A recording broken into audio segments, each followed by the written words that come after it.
He's one of the most famous faces on Earth, a superstar actor larger than life, known to millions by his first name alone, Arnold.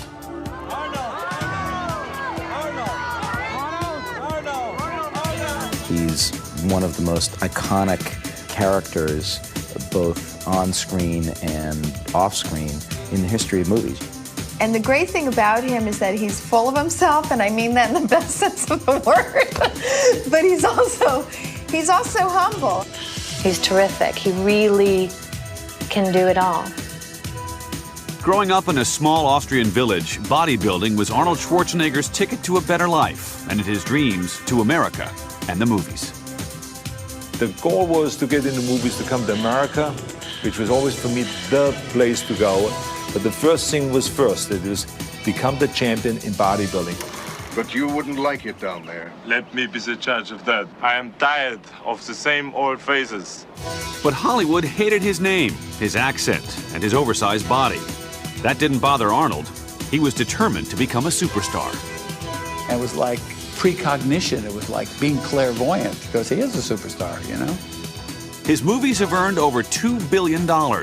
He's in a rarefied air in Hollywood, the ultimate action hero who has a gift for comedy.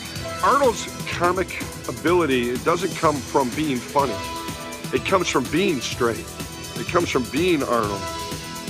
His family, wife Maria Shriver and 4 children, and his need to give back keep his feet on the ground.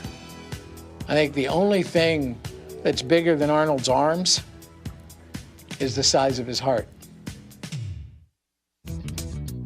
Arnold Alois Schwarzenegger was born in the early hours of July 30th, 1947, in the tiny village of Thal, Austria. His father, Gustav, was the local police chief. His mother, Aurelia, a devoted homemaker. Home was a rent-free 2-story house reserved by the state for police chiefs. Gustav Schwarzenegger was demanding and strict, and Arnold and his older brother Meinhard grew up knowing the meaning of hard work and self-discipline. Well, he doesn't talk too much about it, but he told me personally that his father was rough, didn't treat him so good. Gustav Schwarzenegger was an amateur ice curling champion. He encouraged his sons to compete in boxing, skiing, and soccer. At age 10, Arnold joined a soccer league and learned the value of regimented training. I think there's no other place or no other activity that you can participate in that gives you more discipline than sports. Because in sports you learn about discipline, you learn about camaraderie, and you get the message that the harder you work, the more you can achieve. Arnold was an enthusiastic student, but he also loved the escape offered at the local movie house. American film heroes like John Wayne and Kirk Douglas and newsreels of American life captivated him. He began to dream of a future far away from his Austrian home. And I fantasized about coming to America. But the question really was, how do you come to America as an Austrian farm boy? I grew up in very poor circumstances, so there was no way that an Austrian could ever go to Hollywood and become really big. Arnold's life changed the summer he turned 15 after a visit to a local gym in Graz. Arnold later wrote, "The weightlifters shone with sweat. They were powerful-looking, Herculean, and there it was before me, my life, the answer I'd been seeking." I remember that my first workout was so long that next day everything was aching, everything was sore. And I was so excited that what I trained worked because I could really feel my whole body. Arnold became obsessed with bodybuilding. He soon realized it might be more than a way out of his small town. It might, in some crazy dream, be his ticket to the movies. And one day, I saw a movie, a Hercules movie, and there was Reg Park, who won Mr. Universe 3 times. And I found out that, muscles and Mr. Universe title got him into movies and got him to star in this extraordinary Hercules movies. Look out, Theseus!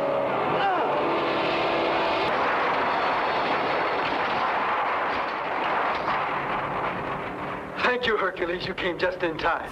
So, of course, that was, from that point on, my goal. Say, I have to become a world champion in bodybuilding. That's how I get into movies.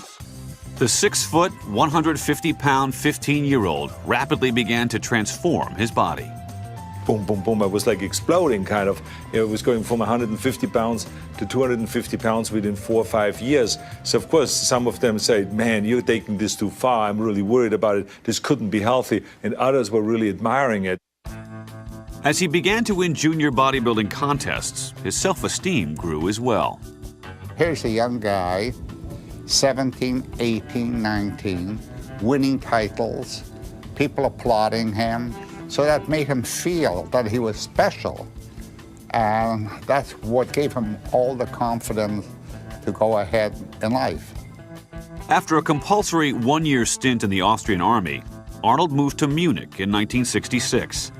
In short order, he won the Best Built Man in Europe and Mr. Europe.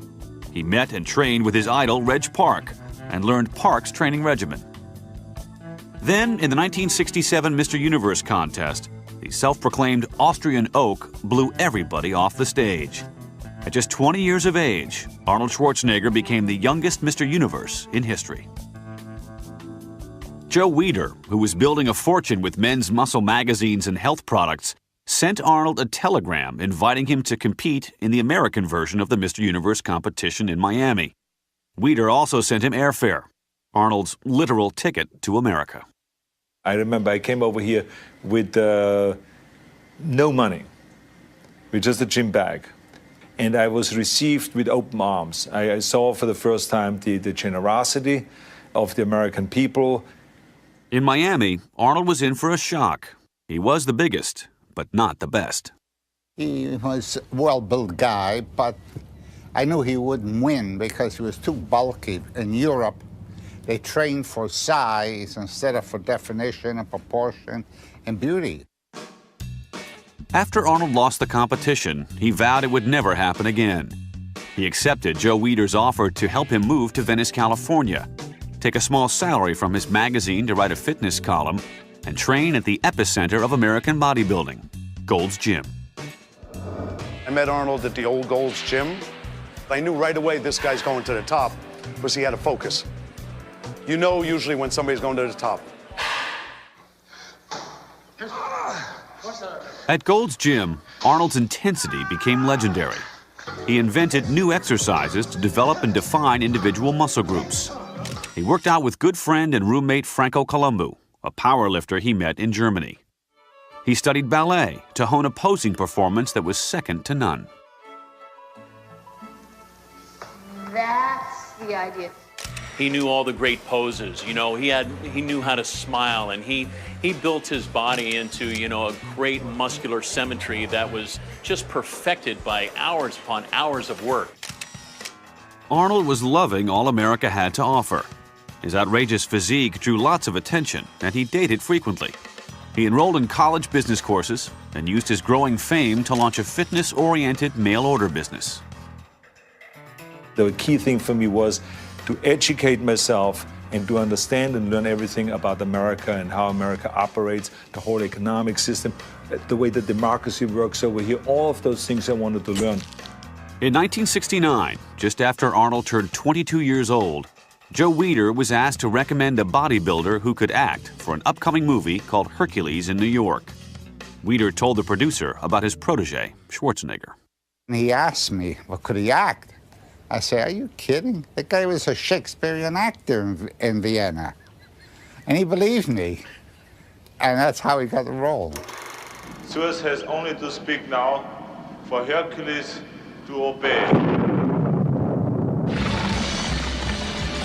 But before its release, the producers decided Arnold's thick accent and thicker last name had to go.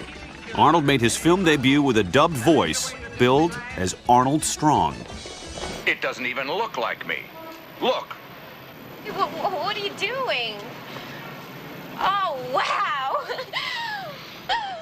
The hard part for any actor, anybody performing on film, is to learn how to use their gifts properly in the film performance. The thing is that Arnold Schwarzenegger started as an athlete, not as an actor. He never trained himself as an actor. And I think that first movie, Hercules in New York, you know, he was coming at it as an athlete. This dubious beginning was not the calling card Arnold had hoped for. When I ask agents or producers or studio executives if I could go and try out for a movie, they all laughed because they said, hey, you're 10 years too late. The 60s are gone. He says, this is the 70s now. And now the stars are Dustin Hoffman, Warren Beatty. He says, this guy's a skinny guy. Still not Mr. Universes. You know, now it's like the anti-hero kind of a look. Forget it. Why don't you go back in the health food business and maybe run a gymnasium or something like that?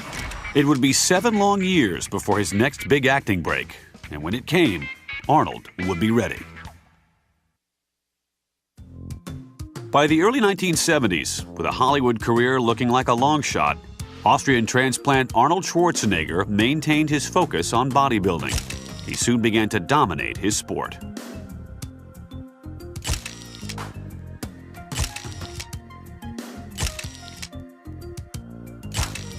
But his success was tempered by the loss of his brother Meinhard from a fatal car accident in 1971, and his father Gustav from a stroke a year later. Arnold's single-mindedness often destroyed his competition, even before their pose-offs. The documentary film Pumping Iron captured Arnold psyching out competitor Lou Ferrigno before the 1975 Mr. Olympia contest in South Africa. If you retired this year, you just never had the Olympia, but you had twice the universe with the help. That's not too bad either. Pumping Iron showcased Arnold's natural screen presence. His movie star qualities were undeniable. I think Arnold always had a great presence. I mean, you look at Pumping Iron. I mean, that's a fabulous movie, and he just knocks everybody out. There's one thing that there is no doubt about at all, which is Arnold Schwarzenegger is interesting. He's interesting to watch on screen. One and only Arnold Schwarzenegger.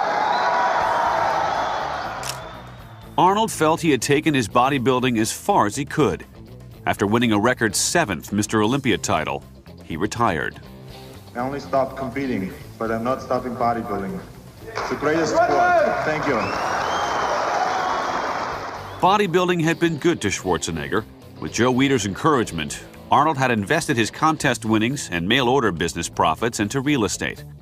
Less than 8 years after coming to America, nearly penniless, Arnold had made his first million, or two. I've always thought of Arnold as one of the smartest men I've met, you know, in or out of the movie business. Financially secure, Arnold now began to apply lessons he learned from bodybuilding toward his acting career. I asked myself, what did I do to become the world champion in bodybuilding? Well, it was 5-6 hours of training a day. Then I had to ask myself the question, am I doing that right now? No. So therefore I had to jump in and do exactly the same things. So I took voice lessons, acting lessons, accent removal lessons.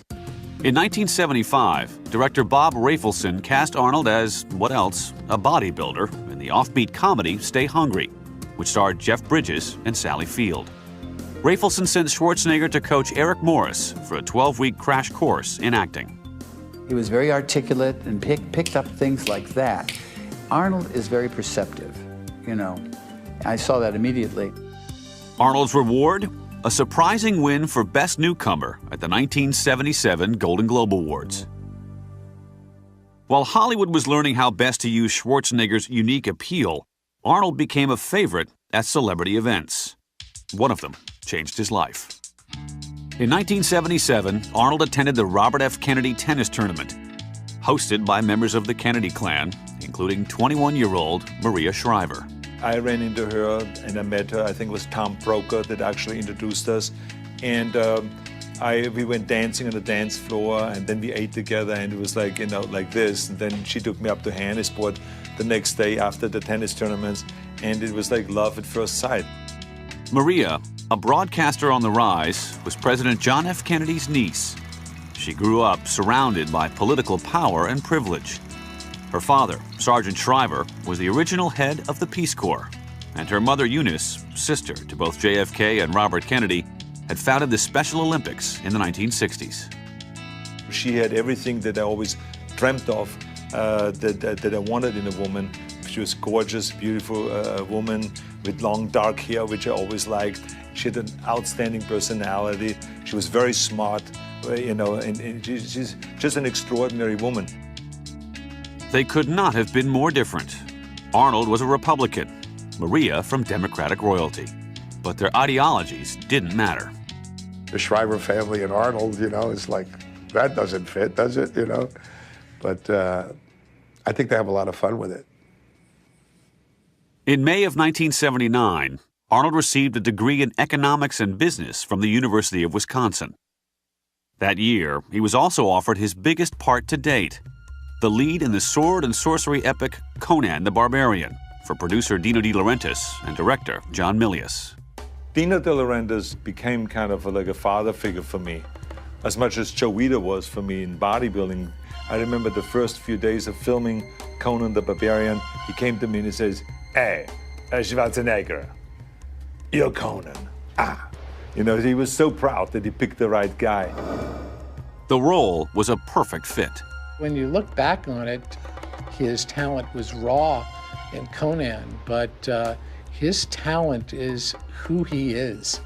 Released in 1981, Conan the Barbarian grossed over $100 million and earned Schwarzenegger a devoted following. That camera either loves you or it doesn't, and you can't predict. But maybe the fact his idiosyncrasies were just enough to make you relate to him as more the common guy, and yet a super version of the common guy. Arnold Schwarzenegger had become the action movie star he had dreamed of. But as usual, he had even bigger ambitions. By the early 1980s, Arnold Schwarzenegger had parlayed unprecedented success as a bodybuilder into a new career in the movies. His hard work had paid off. Conan the Barbarian had made him a star. Audiences fell in love with the very things casting agents said would not work in Hollywood: Arnold's supersized body and thick accent. When you think about the top movie stars in the world, they're not straight cookie cutter model types that you'd see in magazines, you know, modeling, you know, men's clothing. They're all sort of unusual in some way. They're all interesting.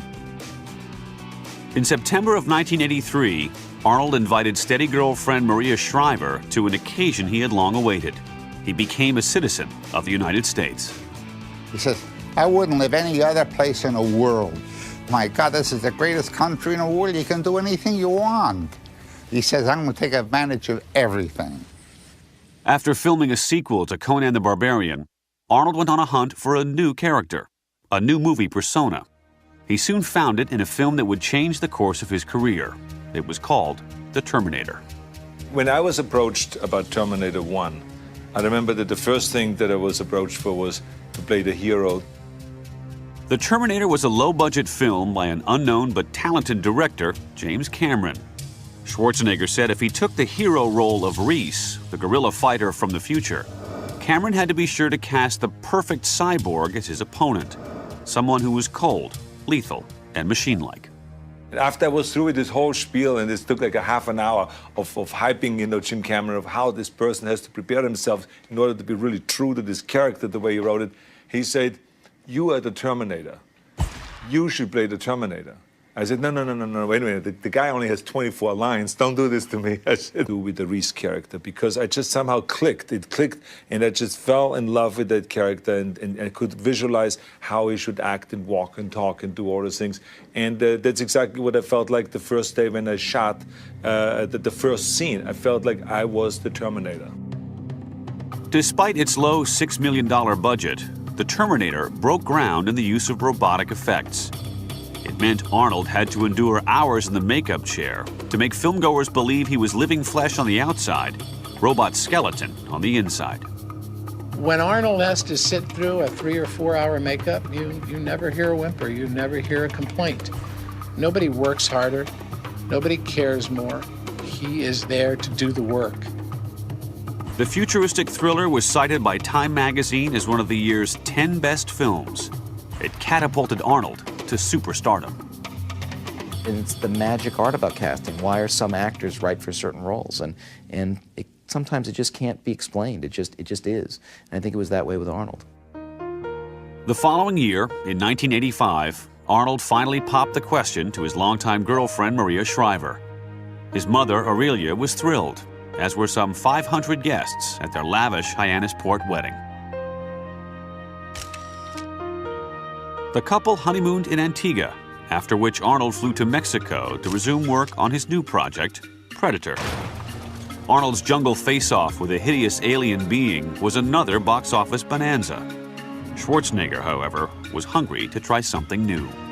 I think he had this idea that he had to find some other way to communicate on films beyond just being the toughest guy in town. Arnold had always been willing to make fun of himself and his image.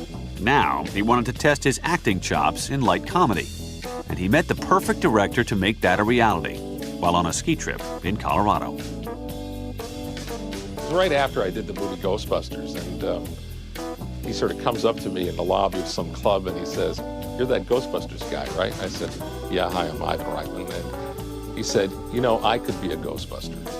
I just sort of looked at him and wondered what he actually meant by that. And what he was trying to tell me is, look, I'm actually a pretty funny guy and I think I can do comedy.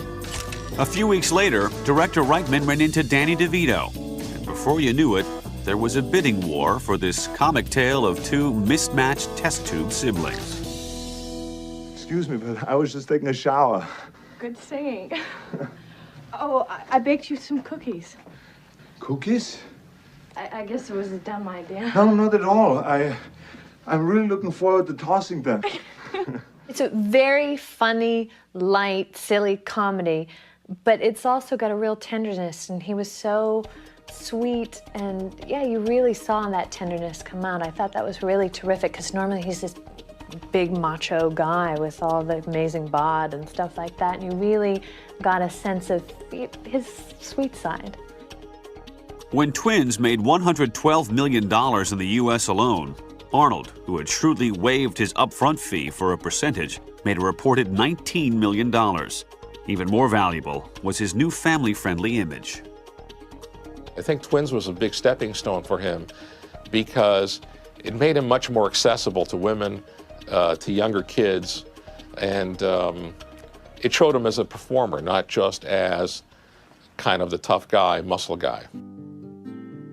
The Schwarzeneggers had been trying for a family of their own, and in 1989, they welcomed their first of 4 children.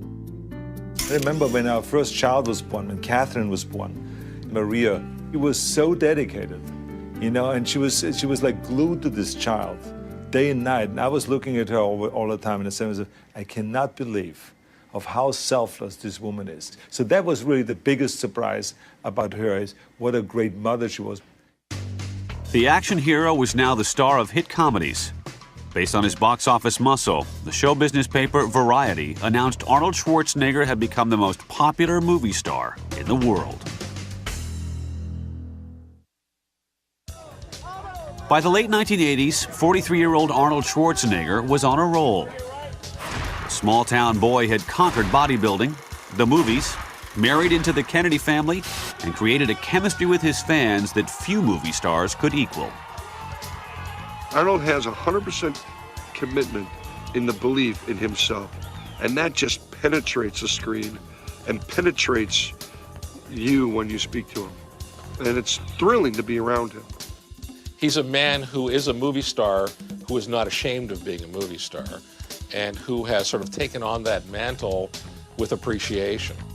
A lot of people think, you know, being a movie star is easy. You just, you know, you fly around in private jets and limousines and get wined and dined.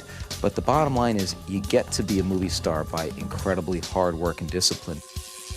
With box office clout came the power to get projects made. Arnold's next film, Total Recall, was one such project. Ronald Shusett, the co-writer-producer of the smash Alien, had tried for 9 years to bring Total Recall to the screen. It seemed doomed, sunk in the bankruptcy of a company owned by Arnold's old friend, Dino De Laurentiis. So Arnold called me. He said, "Ronnie, you ready to make Total Recall?" I was just totally stunned. I said, "Well, Arnold, yeah, I'm ready to make it, but you know, it's part of Dino's bankruptcy now. It's tied up in Dino's bankruptcy." He said, "I know, I untied it." With a couple of phone calls, dealmaker Arnold freed up the rights to the long-delayed movie. he just effortlessly got it made, as well as getting Paul Verhoeven to direct it. So I had both. I didn't lift a finger. So Arnold did the whole thing for me, just like he does in the movies. It was like totally awesome. Based on a story by science fiction legend Philip K. Dick, whose other works inspired Blade Runner and Minority Report, Total Recall finds Arnold the victim of a virtual vacation to Mars gone awry.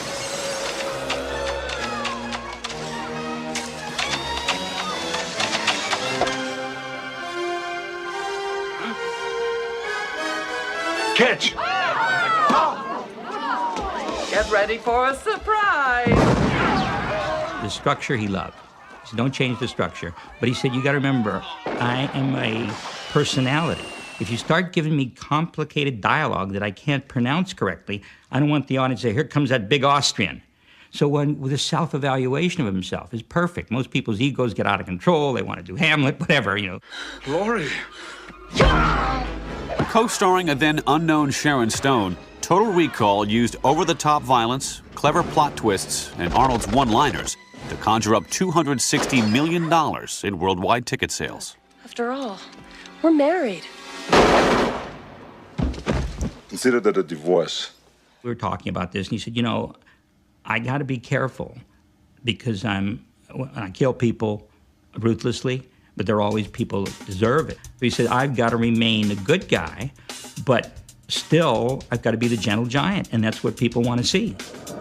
Schwarzenegger followed up with the 1990 hit comedy Kindergarten Cop, another collaboration with Ivan Reitman. Co-starring Penelope Ann Miller, the film showed Arnold as that gentle giant who loves kids.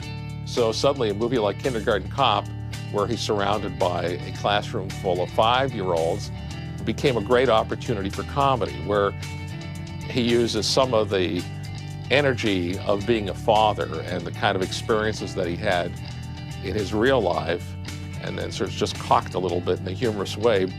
You really sense that Arnold is always having fun no matter what he is doing. And there's something incredibly appealing about it. You really have a feeling he loves his life.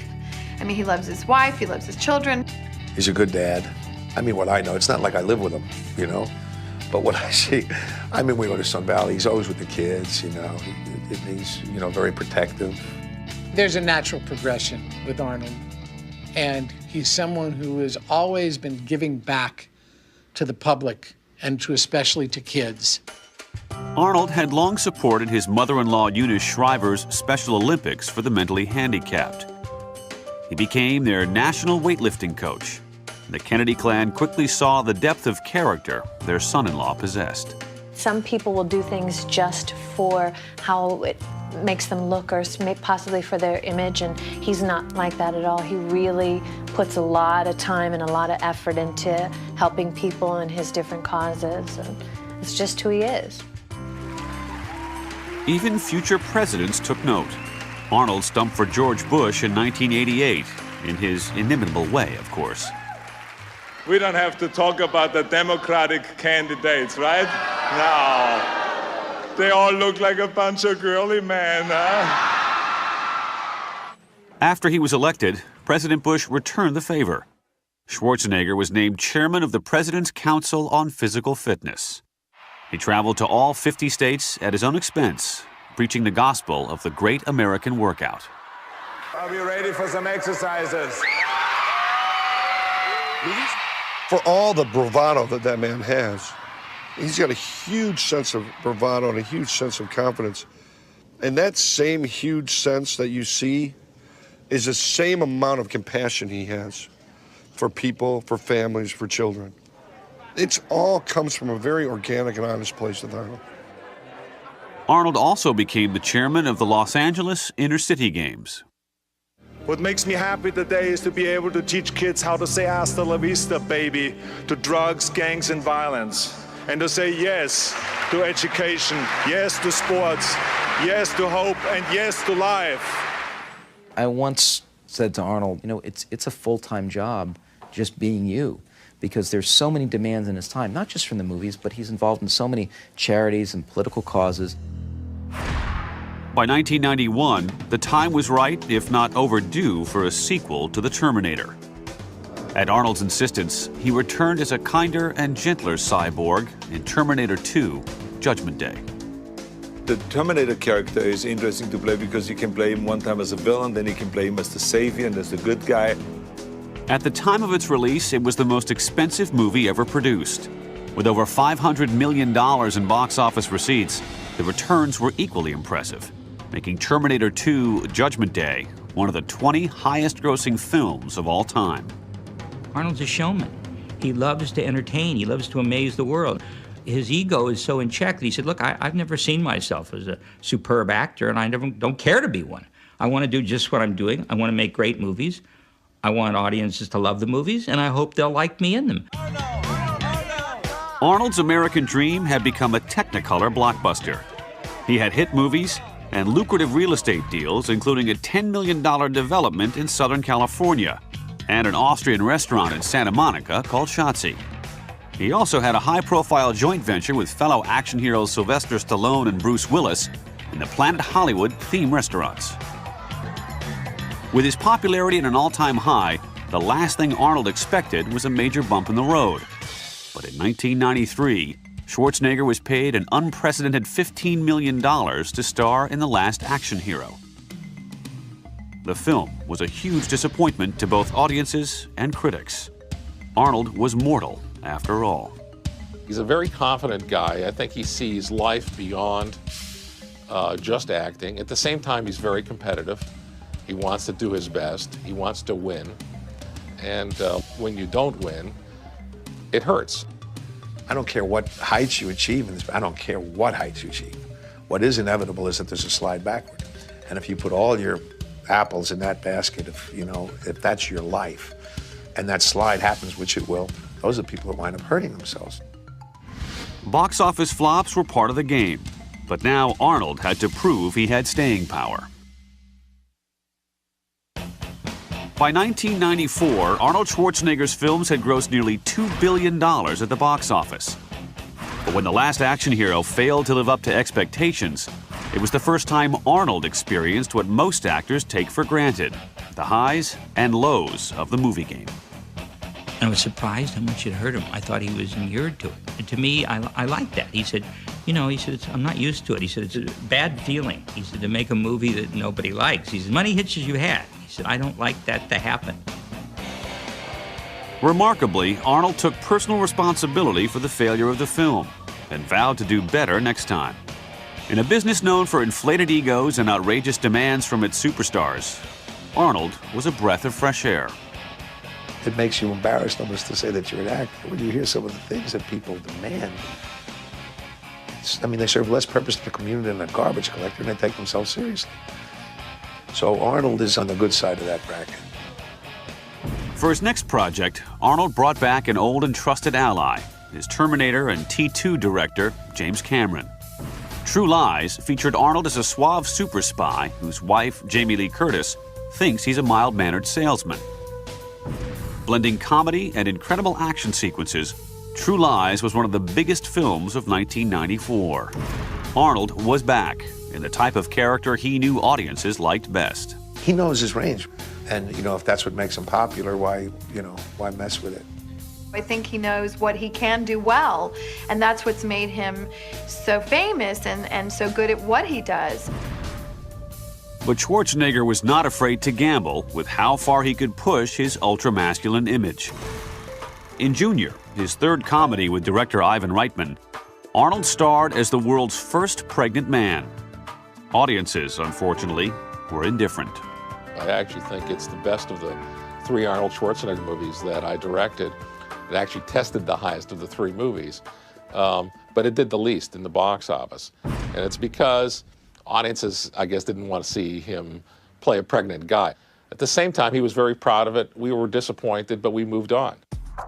In 1997, after appearing as comic villain Mr. Freeze in Batman and Robin, Arnold laughed it up with co-star George Clooney at Planet Hollywood. George, you want to explain about how you got those muscles? Yeah, those were all store-bought. I don't want to brag or anything. But Arnold's next project was not so lighthearted.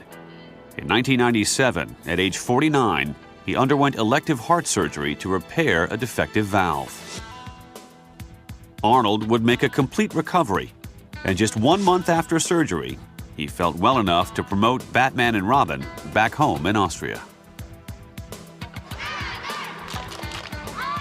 He also had the honor of opening the Arnold Schwarzenegger Stadium in Graz. This home country tribute gave Arnold time to reflect and appreciate just how far he had come.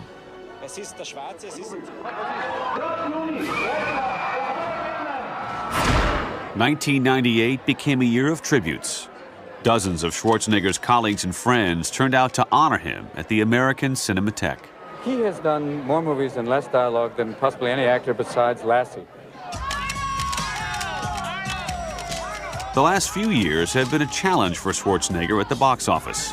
End of Days, The Sixth Day, and Collateral Damage all brought in respectable grosses, but they did not reach the stratospheric heights Arnold had regularly achieved in the past. Do you feel like you're going to still do more action films? Are you getting a little tired of Well, it? you have to ask my wife. I do action all the time at home, so I mean, ask her. I don't think he wants to continue repeating himself, though, because you can't do it any better or any bigger than he's done it. There was one film that Arnold's millions of fans had been waiting for. In early 2002, he scored a huge payday, reportedly $30 million, to return as the Terminator in T3. Arnold, then age 54, upped his daily exercise regimen to get in shape. After all, robots weren't supposed to age. It was very important to really prove that it is the same Terminator. So therefore, my body had to build up again to that size the way I was in the first Terminator and in the second Terminator, because again, Terminator arrives from the future to the present time totally naked. So, you know, I again went back to the gym, worked out for 2 hours, 2.5 hours every day to really show that I am in the same kind of shape as I was 20 years ago or 10 years ago. In T3, Rise of the Machines, Kristanna Loken co-stars as the lethal new Terminator, the TX. He was in such great physical health that, you know, he was always ready for the challenge, and he loves it. He thrives on that. In the role that made him an icon, Arnold was back. I love it.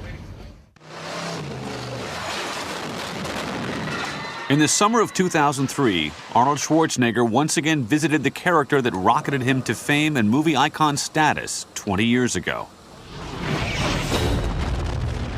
In the massive $170 million T3 Rise of the Machines, Arnold was back, eager to raise the bar and deliver an eye-popping, box office-busting sequel to a classic movie franchise.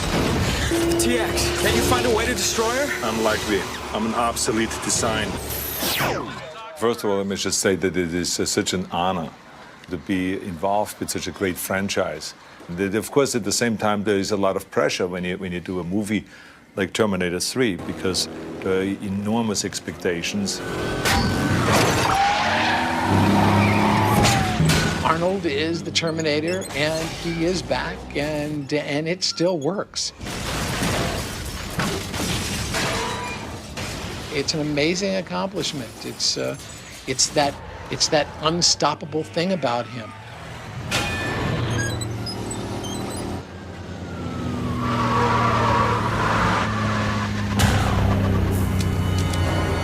I'll drive. In the film, Arnold battles the technologically superior TX Terminator. T3 delivers the cutting-edge effects Arnold's fans have come to expect. Desire is irrelevant. I am a machine.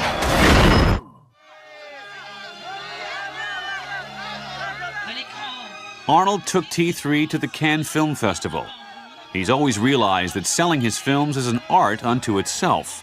Few actors are better at it and enjoy it more. But Arnold seemed ready for other challenges as well. In 2002, he persuaded California voters to pass an initiative promising millions for after-school programs. It is important for me, since I have gotten the opportunities here in this country to be successful, that I help other kids to be successful. After conquering bodybuilding and the movies, Schwarzenegger's been hinting for a long time that politics would be his next challenge. Arnold didn't wait very long. He is now the governor of California and at the helm of the 5th largest economy in the world. It turns out a dire situation in the state of California created the perfect opportunity for him. California was facing a $38 billion budget deficit and an electorate dissatisfied with their Democratic governor, Gray Davis. For the man with an indomitable will to succeed and a master plan, there was finally an outlet. This is really embarrassing. I just forgot the name of our state governor's name. But I know that you will help me recall him. Californians were so unhappy, so eager for change, that they were willing to consider recalling their recently re-elected governor, something that had occurred only once before in American history. 135 names were on the ballot, a colorful roster of would-be politicians, including a part-time actress and self-promoting starlet named Angeline. My motto is, I love California. And if you love California, you'll vote for Angeline. Arnold entered the race at the last possible second. Hello. Before the papers. Okay. For the recall election on October 7th. Okay. And you know who I am, right? Yes. We're here to clean house. I will go to Sacramento and I will clean house. I will represent everybody. What we have to concentrate on is leadership. In everything I ever did, I showed great leadership. Arnold's campaign was noticeably short on specifics, but his wife Maria fixed that. Already a veteran of countless family campaigns herself, she insisted on adjusting his message, less on the celebrity and more on the issues. Throughout it all, Arnold continued to receive the kind of media attention the other candidates could only dream of.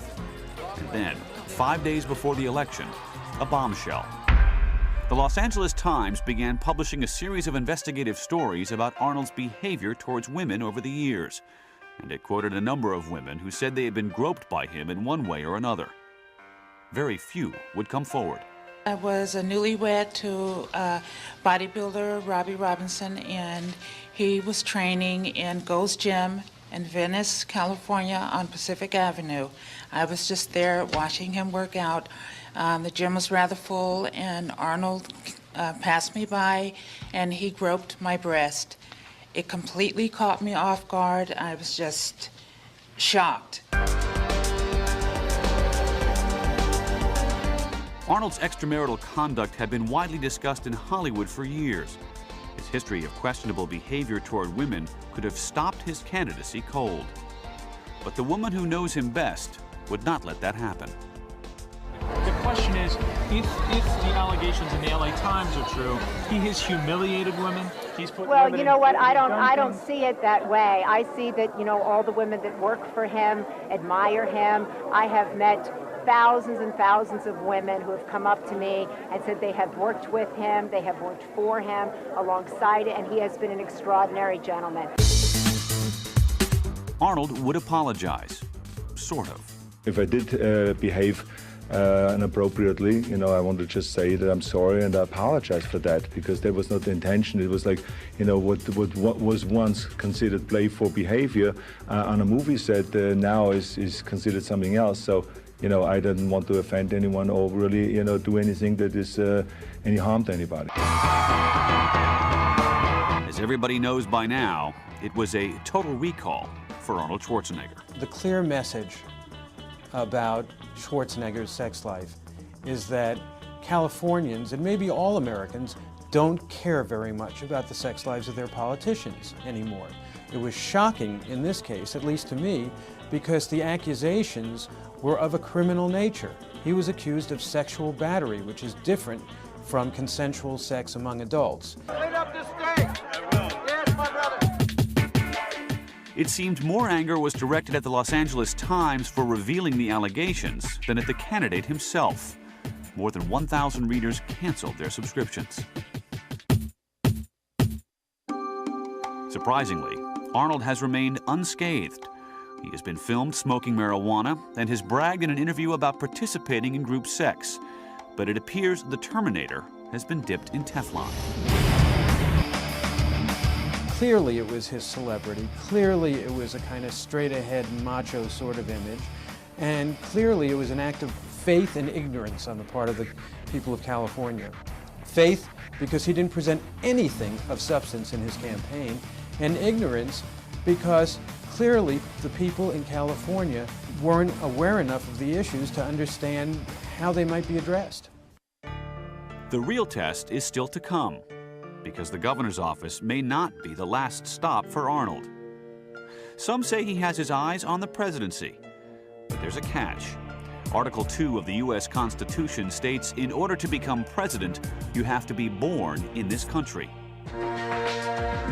In July, Utah Senator Orrin Hatch introduced what could become the 28th Amendment. Admittedly, a long shot. It would allow anyone who has been a citizen for 20 years to run for the highest office in the land.